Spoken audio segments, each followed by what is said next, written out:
एक बार की बात है, किसी राजा ने यह फैसला लिया कि वो हर दिन 100 अंधे लोगों को खीर खिलाया करेगा। एक दिन खीर के दूध में एक सांप ने मुंह डाल दिया और दूध में जहर घुल गया। जहरीली खीर खाकर 100 के 100 अंधे लोग मर गए। राजा बहुत परेशान हो गया कि मुझे 100 लोगों की हत्या का पाप लगेगा।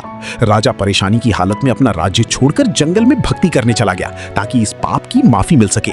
रास्ते में एक गांव आया।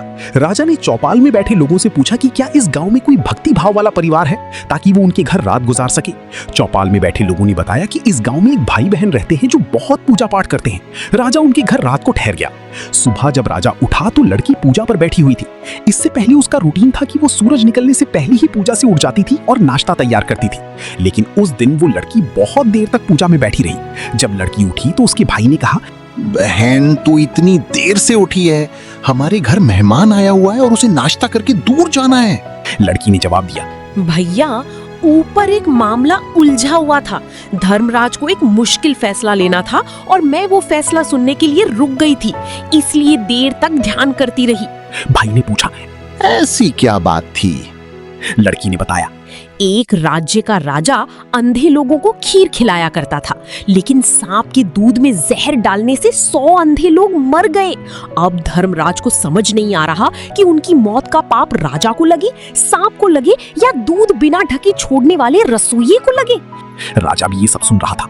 अपनी बारे में बात सुनकर उसकी दिलचस्पी बढ़ गई और उसने लड़की से पूछा, फिर क्या फैसला हुआ? लड़की ने बताया, अभी तक कोई फैसला नहीं हुआ था।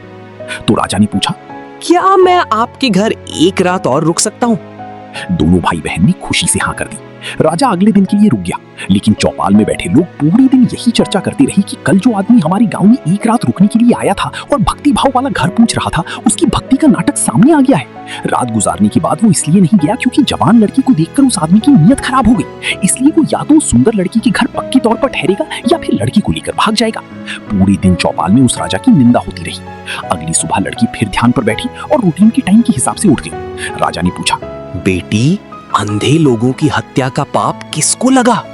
लड़की ने जवाब दिया, वो पाप तो हमारे गांव के चौपाल में बैठे लोग बांट कर ले गए। सीख, निंदा करना कितना घाटी का सौदा है। निंदक हमेशा दूसरों की पाप अपने सिर पर उठाता रहता है और दूसरों के बुरी कर्मों का फल भी भोगता है। कहानी पसंद आई हो तो एक लाइक जरूर करें और ऐसी ही कहानियों के लिए एंटरटेनमेंट विद मानसी को सब्सक्राइब करें। Thanks for watching.